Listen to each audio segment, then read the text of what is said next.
what I would call a really swinging human being is a person who lives on two levels at once.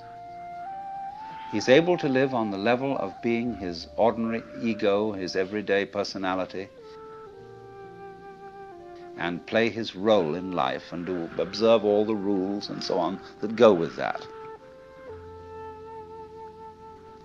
But if he's only on that level, if he's only playing that kind of thing, and thinks that's all there is, it becomes a drag. And he starts being the kind of person who feels that he's just got to go on surviving.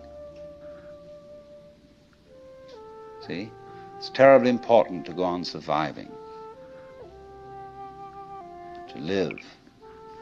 And he works at that. And his children learn the same attitude from him. And they, he says, well, I've got to survive because I've got all these children I've got to support, and so on and so forth. And then they take the same attitude, and they breed up children, and they feel compulsive about supporting them, because they've got to go on. And so nobody really has any fun. It's just, we've got to make this thing, you see. And you don't have to. See, whenever I get somebody who comes to me and says, I really can't go on and I have to commit suicide, I say, well, that's entirely, you're right. There's really no reason why you should go on, and if you want to commit suicide, do it. You can check out. Of course, this reduces anxiety. When they feel free to commit suicide, they don't really have to commit suicide so much. You can commit partial suicide.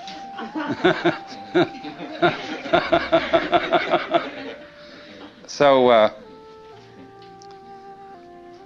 the sense that you just have to go on living, see, that life is a must. When you say to anything spontaneous, see, life is spontaneous. It happens, in the words of the Taoists, zheran, which means of itself so. That's their Chinese expression for nature.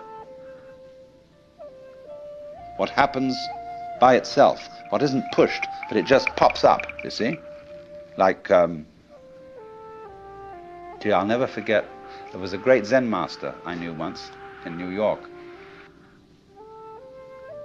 He was giving a lecture one evening, and he was dressed in his gold ceremonial robes, and he was sitting in front of an altar like this sort of thing, but he had a table in front of him with very formal, with candles on it and a sutra scripture on a little desk, and he was lecturing on the sutra. And he said, fundamental principle in Buddhism is no purpose, purposelessness. When you drop fart, you don't say, at 9 o'clock I drop fart. It happened of itself. And all these pious Western devotees, kind of put their handkerchiefs in their mouths and try not to laugh. So, but that's the meaning of something that happens of itself, like drop fart or have hiccups or just you came into being, It happens in a kind of a plop way like that. See? Now, you can't tell that process, you ought to happen. You must happen. Because that puts a bind on it. In the same way as when you have a little child and all the relatives have come to a party on Thanksgiving, and you put the child into the middle of all the relatives and say, now dear, play. See, it absolutely bugs the child to do it like that. And so this is the problem for every artist. Because an artist is a man who makes his living by playing.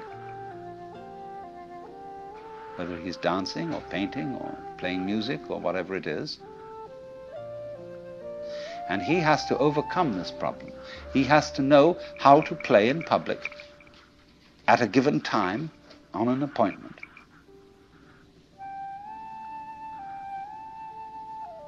See?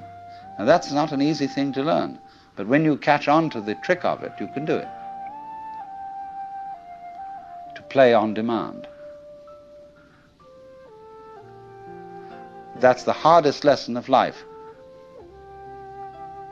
To contrive what is called by my Japanese artist friend Saburo Hasegawa a controlled accident.